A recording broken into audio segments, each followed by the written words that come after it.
இப்போ நான் காட்ட போகிற பெயிண்டிங் இது எல்லாமே பியூர்லி பெயிண்டிங் மட்டும் தானே, எந்த ஒரு ஸ்டிக்கரிங் ஒர்க்கோ இல்லை எந்த ஒரு அதர் ஒர்க்குமே ஆட் பண்ணலான்ற மாதிரி இருக்கும்.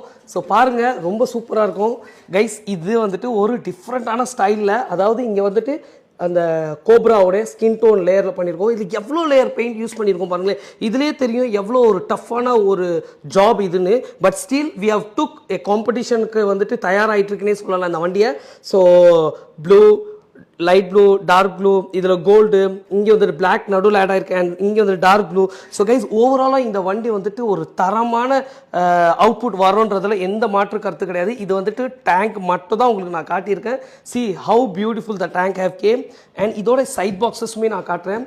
அதாவது இந்த டோர் இருக்குல்ல, இந்த டோர் ஃபுல்லாகவே வந்துட்டு உங்களுக்கு டிசைன்ஸ் ஆட் பண்ணியிருக்கோம். அண்ட் ரிமைனிங் ஏரியா வந்துட்டு பிளாக் கொடுத்துருக்கும். Because however it's going to be inner part. இதுதான் அவுட்டர் பார்ட்டில் தெரியும் கஸ்டமருங்களுக்கு. அண்ட் இந்த இடத்துல ஏதாவது மோனோகிராம் வரும்னா ஆமாங்க. ஸோ இந்த ரெண்டு சைட் பாக்ஸஸ் இந்த டேங்கோட பாருங்கள் எவ்வளோ ஒரு கிளாஸாக இருக்குதுன்னு. So guys, don't miss it out to check out the full video after fixing. So அதுவுமே நம்ம பேஜில் வந்துக்கிட்டே இருக்கும். ஸோ நம்மளோட பேஜை ஃபாலோ பண்ணல, நீங்கள் புதுசாக இருக்கீங்கன்னா ஒரு ஃபாலோ பண்ணிக்கோங்க. பிகாஸ் டிஃப்ரெண்ட் மாடிஃபிகேஷன்லாம் வெயிட்டாக தயாராகிட்டு வந்துருக்கு. Thank you so much guys.